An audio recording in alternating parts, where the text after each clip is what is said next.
I am deeply aware of this great inheritance and of the duties and heavy responsibilities. King Charles takes Camilla's crown and gives it to Catherine.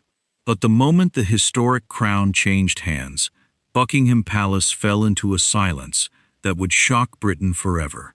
Queen Camilla stood frozen, watching the symbol of royal honor leave her, while Catherine, the beloved Princess of Wales, never reached for it with triumph. King Charles had made a decision that threatened to divide his family, redefine the future of the monarchy, and reopen wounds the nation believed had healed. But what no one inside that room understood was that Catherine had already decided to do something that would change everything. Why did Charles take Camilla's crown? What secret convinced him to give it to Catherine? And what did Catherine do next that left the entire nation stunned? Buckingham Palace had endured scandals, betrayals, divorces, funerals, and decades of whispered tension. But the private meeting scheduled for 11 o'clock that Tuesday morning felt different.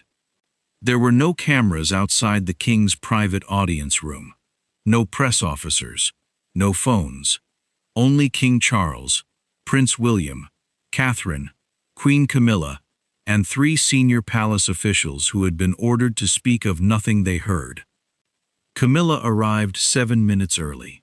She wore pale blue, pearls at her throat, and the small diamond crown brooch Charles had once given her privately after the coronation.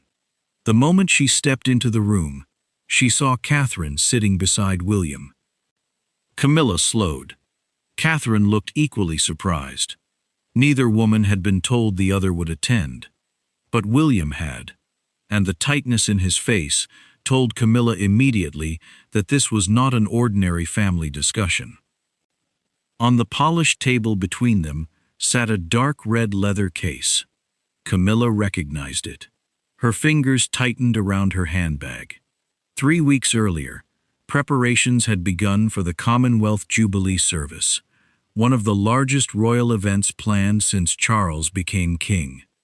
Senior aides wanted the ceremony to celebrate his reign while quietly preparing the public for what palace planners called the next chapter of continuity. That phrase had become dangerous. The centerpiece of the ceremony was an old 19th-century ceremonial crown kept within the royal collection. It was not the coronation crown. It gave no constitutional power. It did not determine who was queen, but it carried enormous symbolic weight.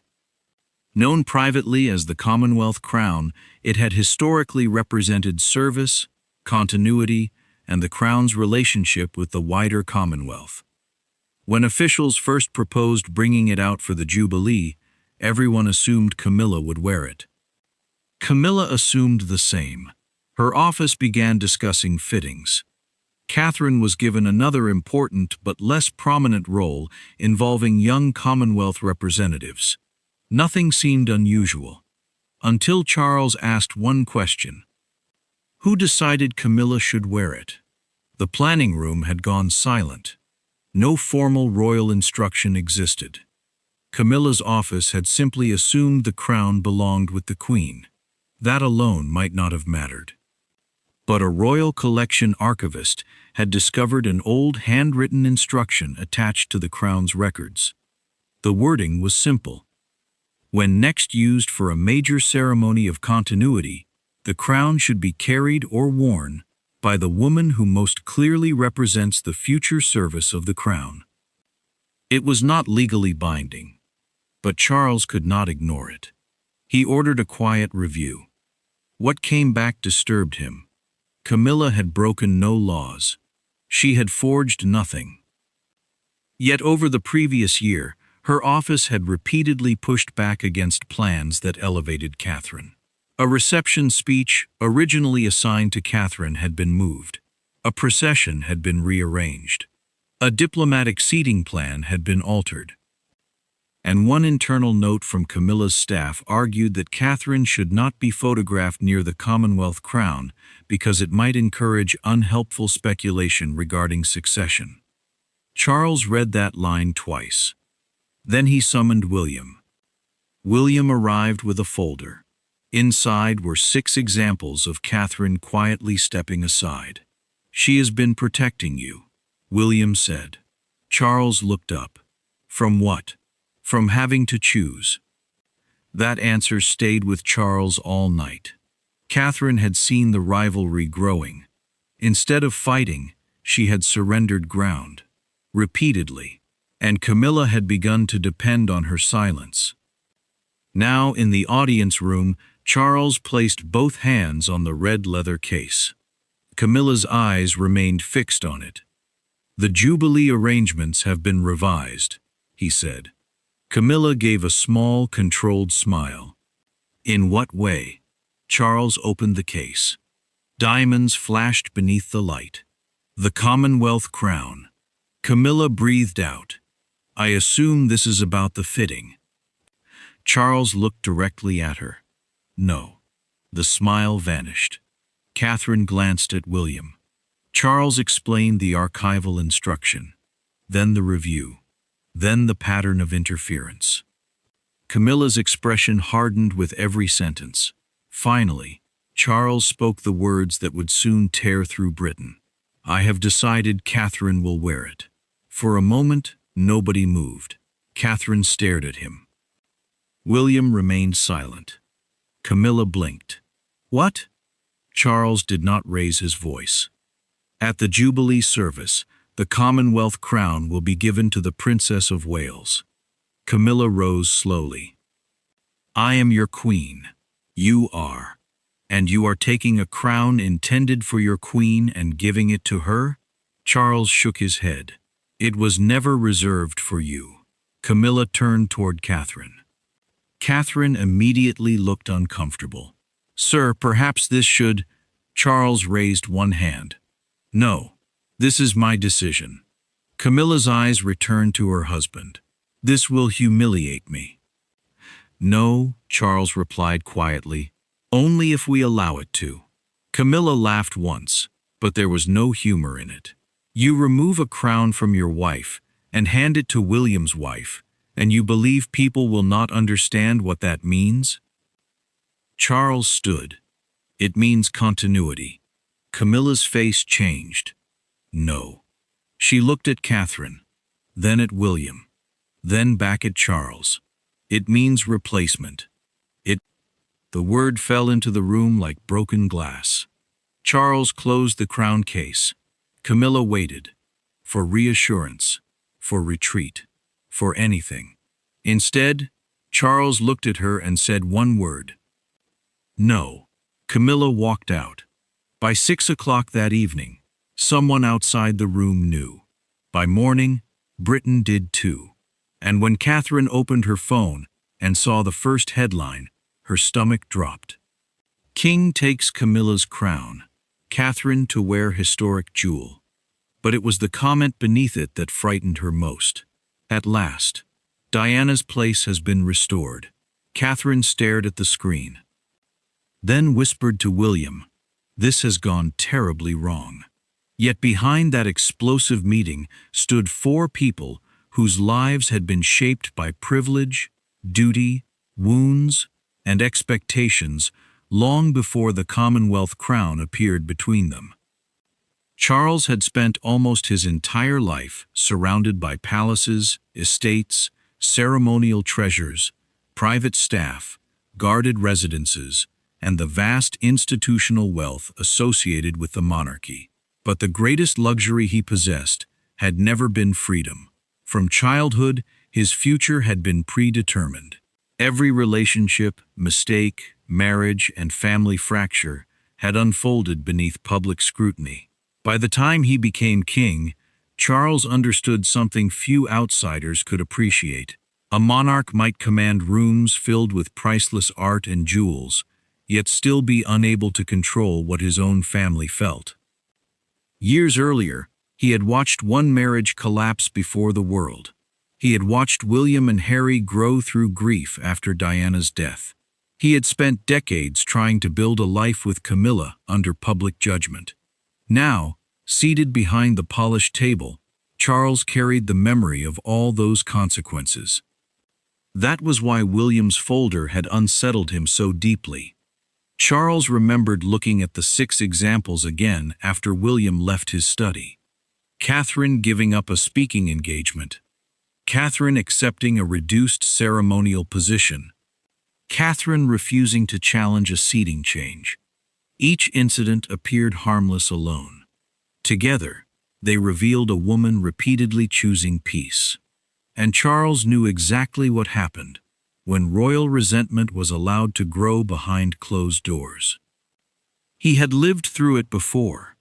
Across the room sat William, heir to the throne, raised inside wealth almost impossible to comprehend, but marked by a childhood no amount of privilege could protect.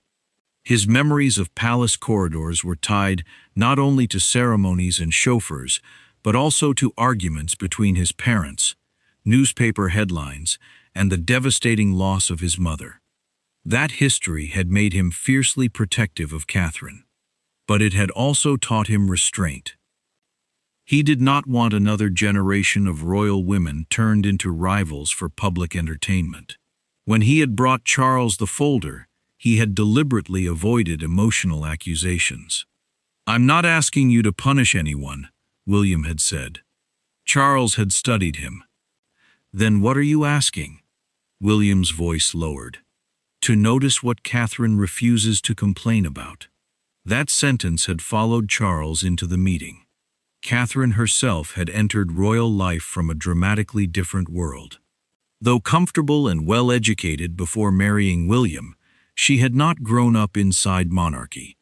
Over the years, she learned the choreography of royal existence, the motorcades, jewels, formal residences, state banquets, private aircraft, ancient protocols, and enormous public attention that accompanied the future king and queen.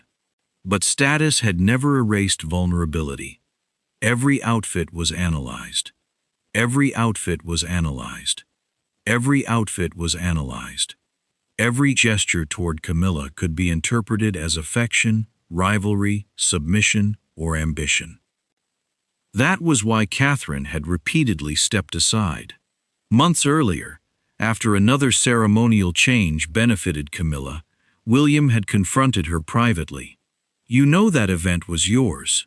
Catherine had continued removing her earrings before the mirror. "It was an event, William. It keeps happening." She had paused. Then she looked at him through the reflection. "And what would you like me to do? Start a palace war over who stands 3 feet closer to your father?" William said nothing. Catherine turned.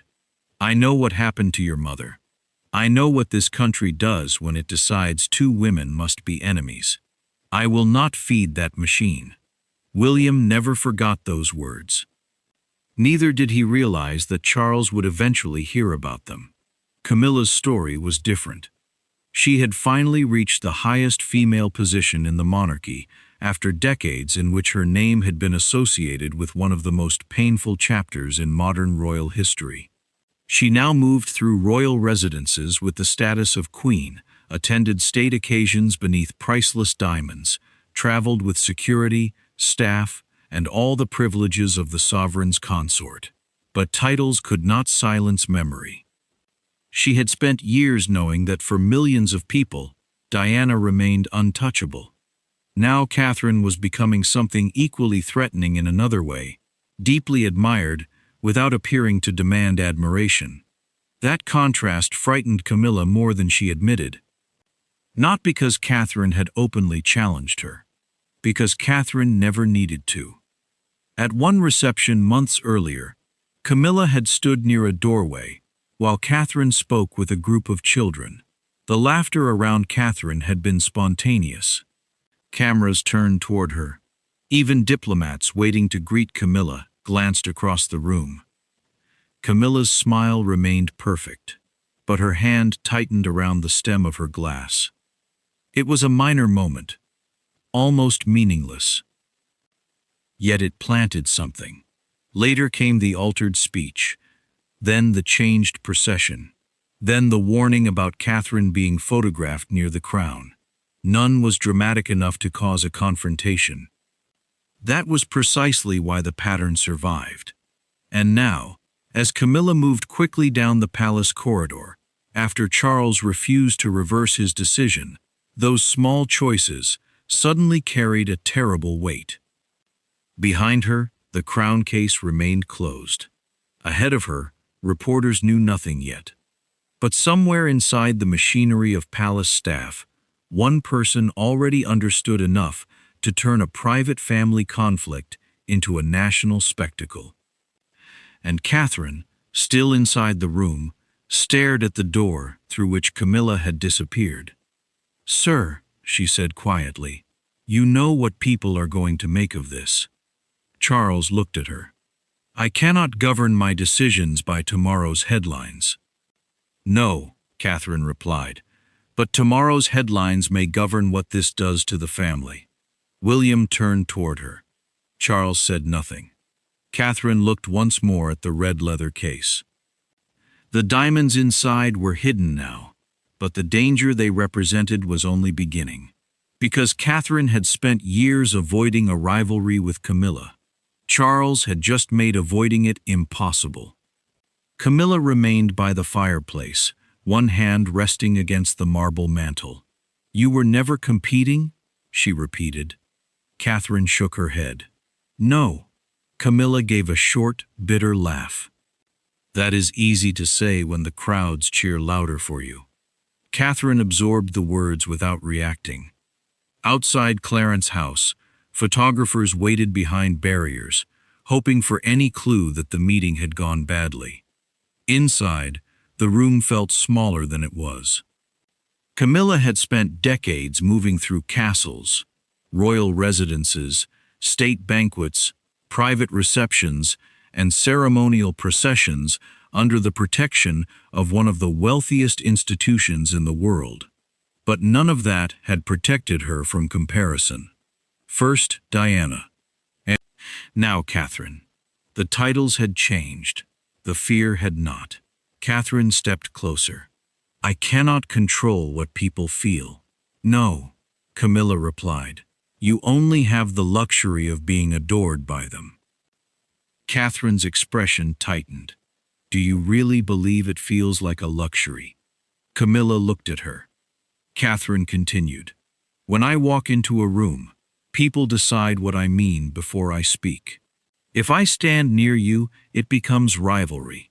If I stand away, it becomes rejection. If I smile, I am triumphant. If I don't, I am angry."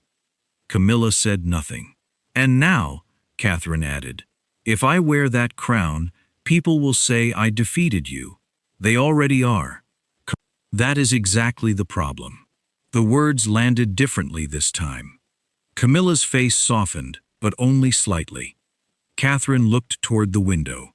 The memory of William's childhood grief returned to her again.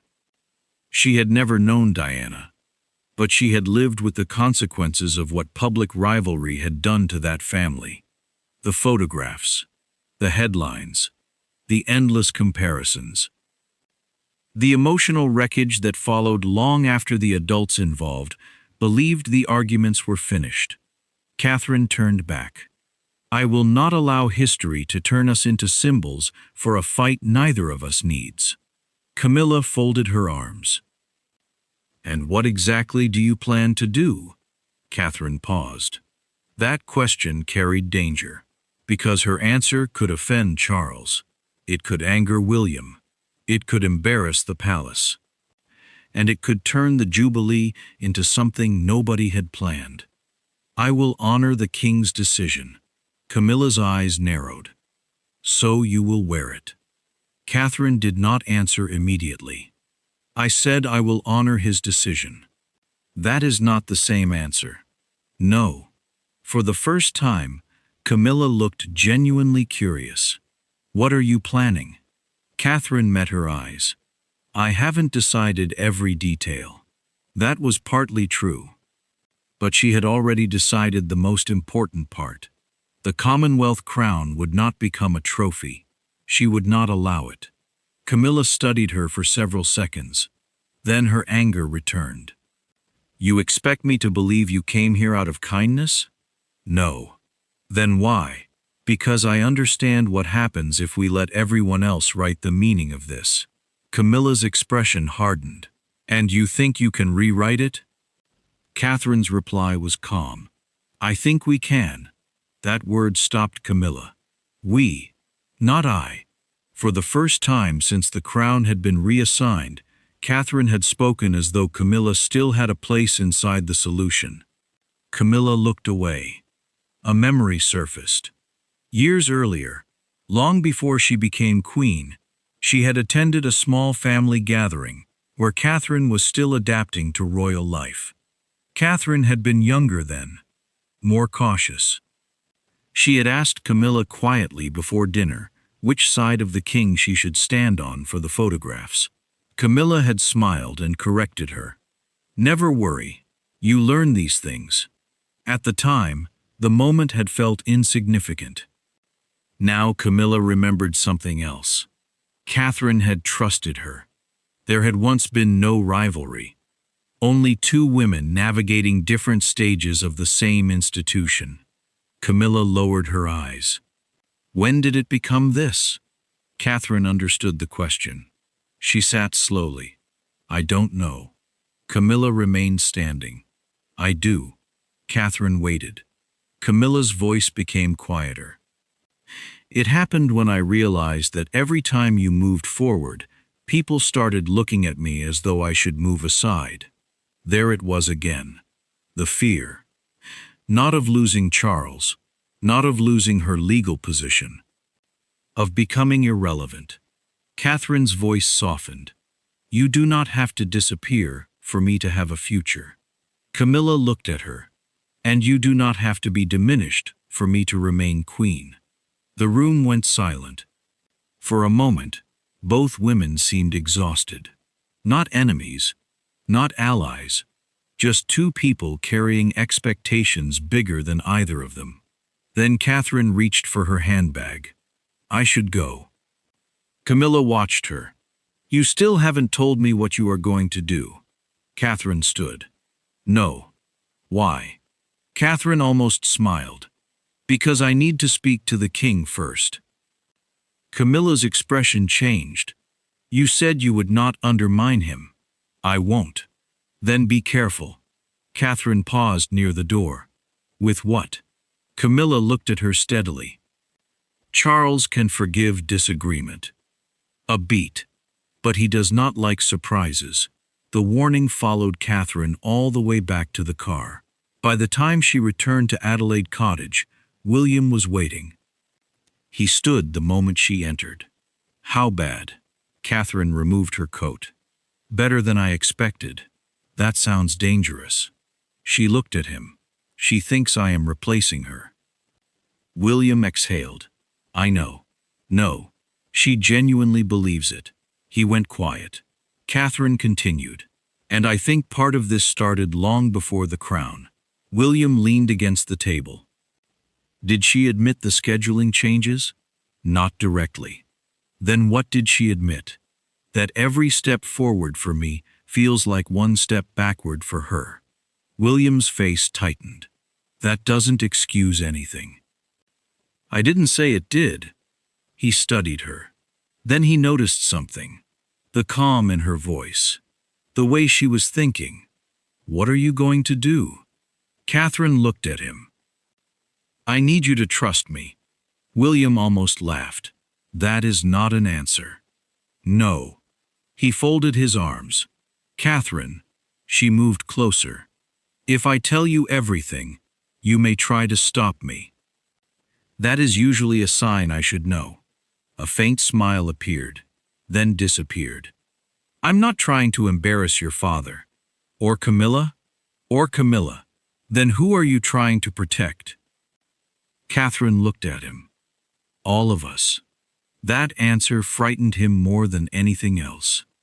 Because Catherine only spoke like that when she had already accepted a personal cost. William reached for her hand. Do not turn yourself into a shield every time this family creates a problem. Catherine's eyes softened. I'm not. You keep stepping aside. This time I'm not stepping aside. William watched her. Then what are you doing? Catherine squeezed his hand. Changing what the crown means. That evening, Charles summoned them.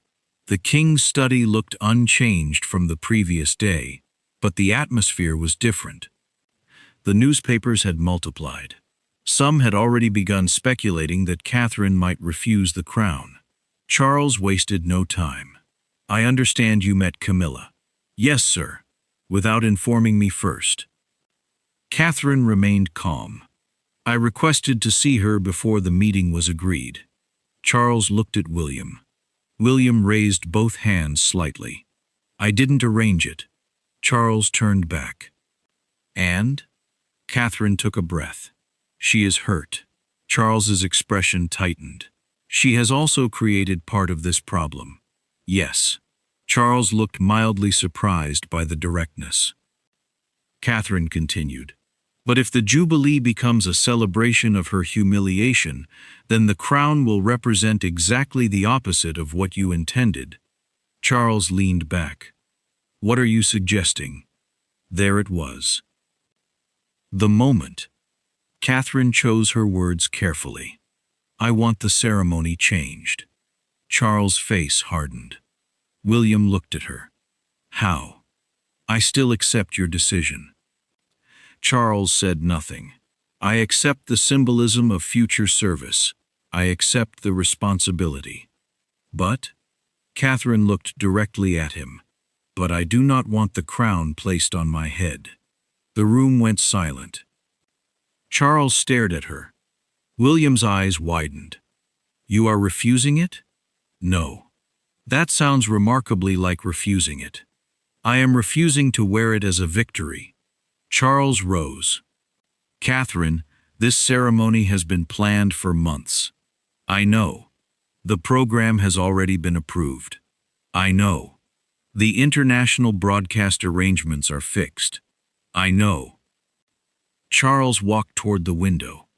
You cannot improvise constitutional symbolism in front of millions of people. It is not constitutional symbolism. Charles turned. Catherine held his gaze. You told us yourself. The crown has no constitutional authority. William almost looked impressed. Charles did not. That is beside the point. No, sir. It is the point. A long silence. Then Charles asked the question that mattered. What exactly do you intend to do with it? Catherine hesitated. I want to carry it. Carry it where? With Camilla. William stared at her. Charles did not move. Catherine continued. The archive says it represents future service. Yes. Then let the future acknowledge what came before it. Charles's face remained unreadable. You want both of you to carry it? Yes. William stepped forward. Together? Catherine nodded. Charles looked from one to the other. That is not what I decided. No, Catherine replied softly, but I believe it protects what you intended. Charles's voice lowered. And what if Camilla refuses? I will still carry it. And what if the public interprets this as weakness? Then they will be wrong. Charles stared at her. Catherine did not look away. That mattered.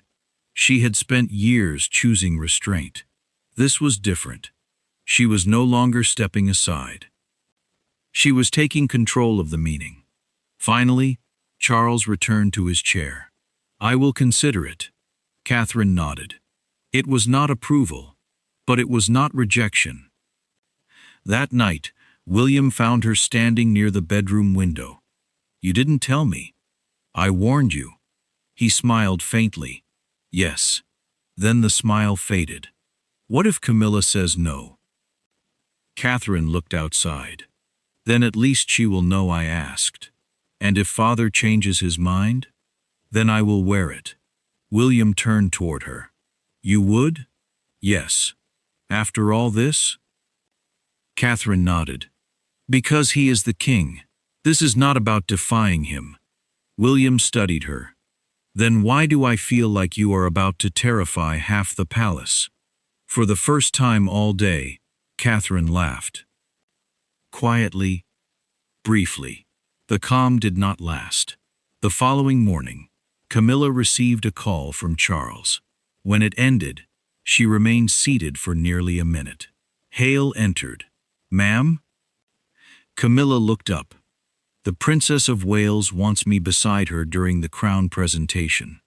His eyebrows rose. "What did His Majesty say?" "He asked whether I would agree. And will you?" Camilla looked toward Catherine's handwritten note, still resting on the side table. "I will not discuss the crown without you." She picked it up. Then she noticed something she had not seen before. A faint indentation on the reverse. Catherine had apparently written something else before deciding not to leave it there. Camilla tilted the card toward the light. Only fragments were visible, but one phrase could be made out. "Do not need your place."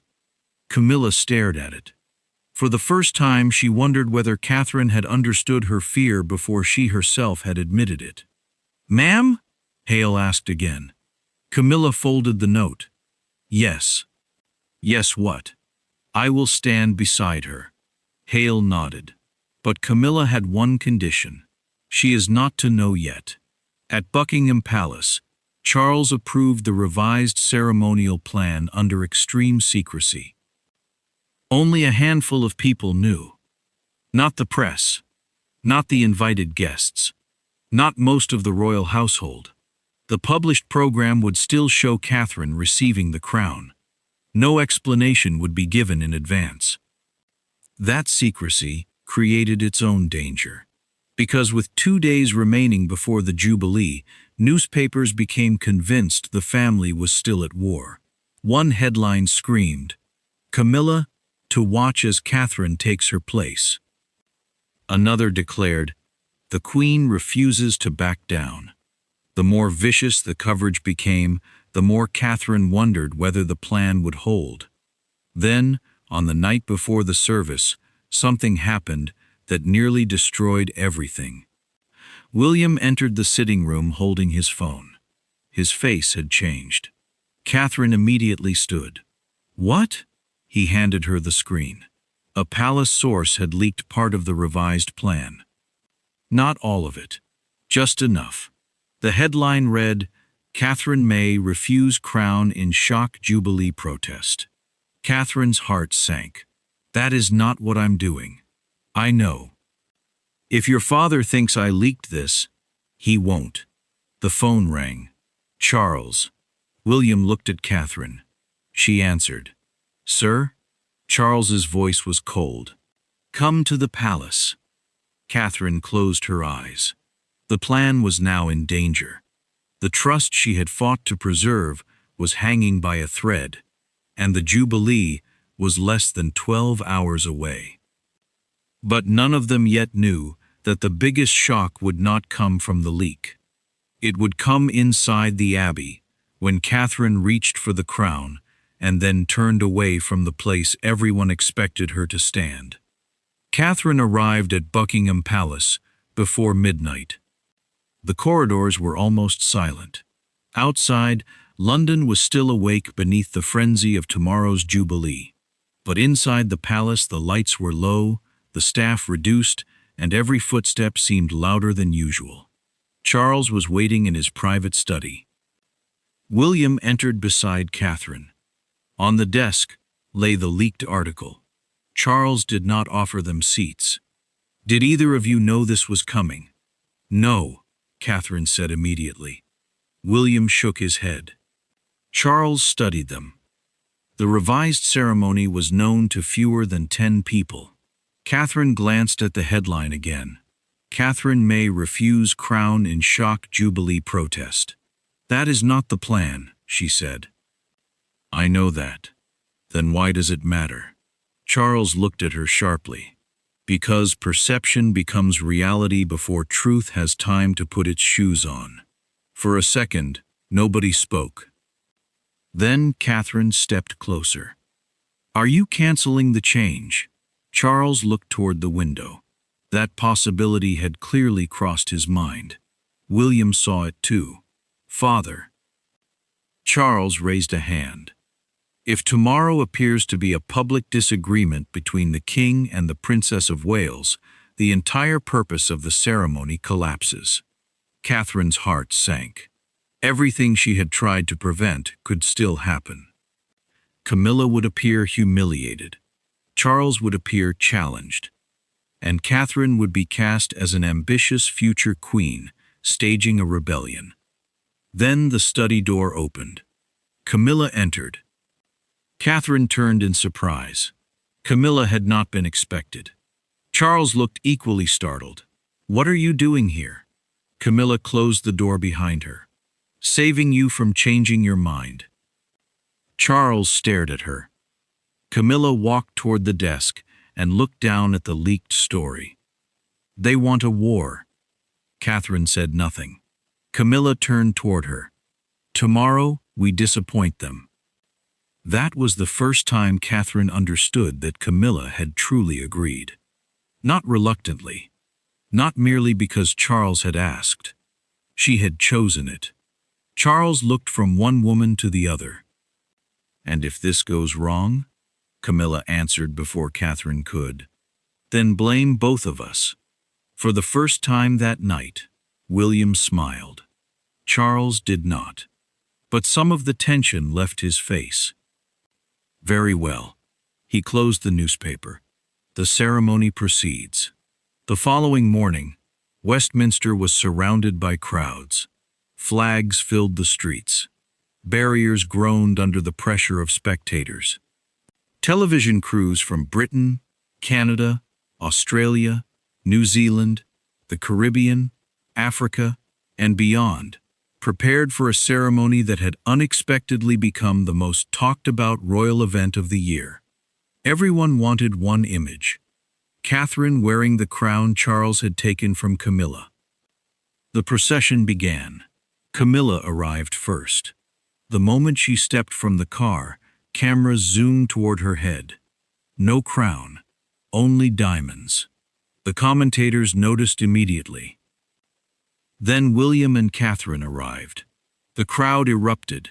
Catherine stepped out wearing an elegant pale gown, pearl earrings, and a simple diamond and pearl headpiece.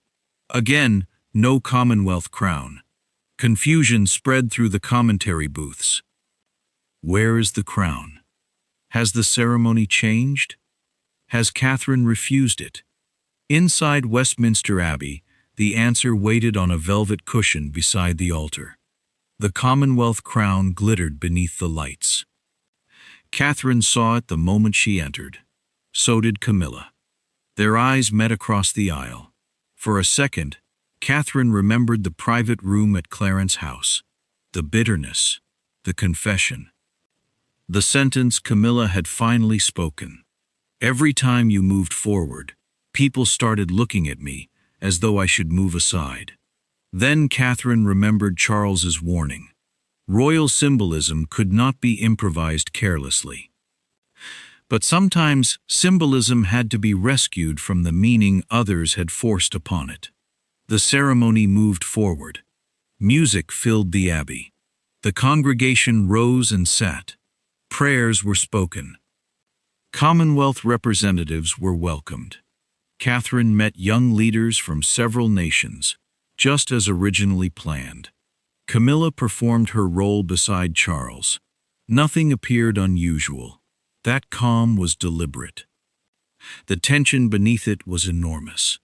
Finally came the moment millions had been waiting for. Charles stood. The Archbishop moved aside. The Commonwealth crown was lifted from its cushion and placed before the king. A hush settled over the abbey. Catherine rose. William watched her carefully. Camilla remained seated. According to the printed program, Catherine was now supposed to approach Charles and receive the crown as a symbol of future service. She walked forward. One step, then another. The cameras followed. Charles lifted the crown. Catherine stopped before him. For 1 second, it looked exactly as everyone had predicted. The king who had taken the crown from Camilla was about to give it to Catherine.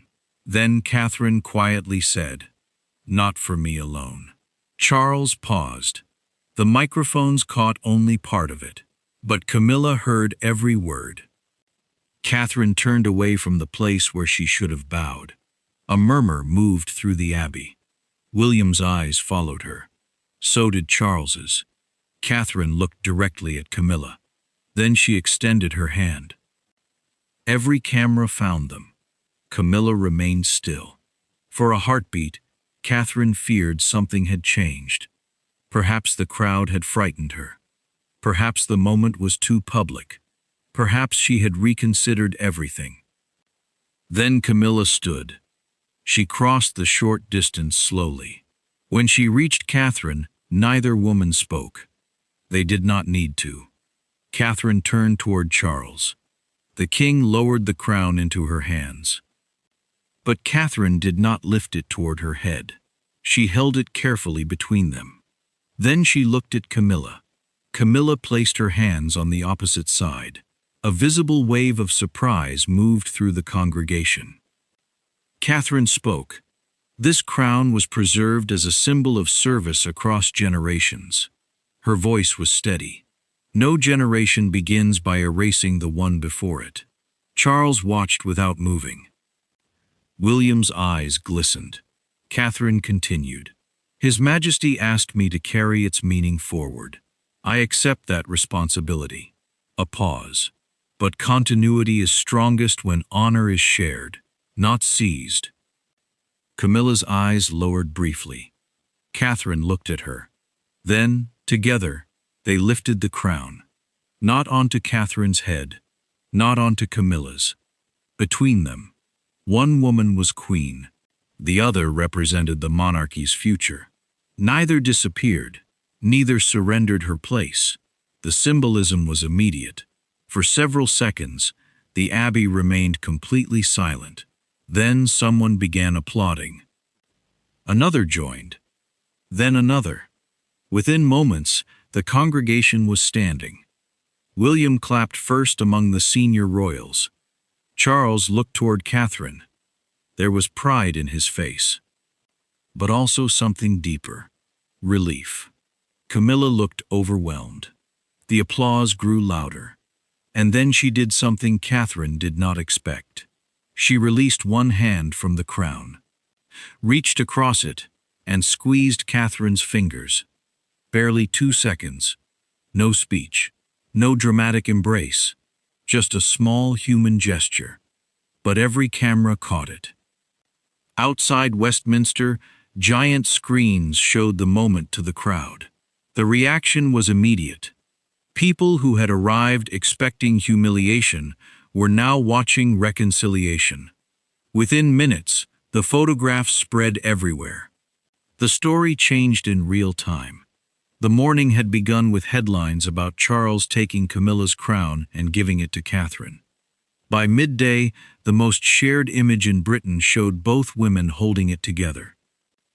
But the real emotional reckoning came after the ceremony. Back at Buckingham Palace, Charles asked Catherine, William, and Camilla to join him privately. The same 4 people. Another closed room. Another crown between them. Only now the atmosphere was completely different. Charles looked at Catherine. "You changed the ceremony." Catherine almost smiled. "Yes, sir." "Without telling the congregation." "Yes." William looked away to hide his amusement. Charles caught it. "You find this funny?" "No." Charles gave him a look. William corrected himself. "A little." Camilla laughed.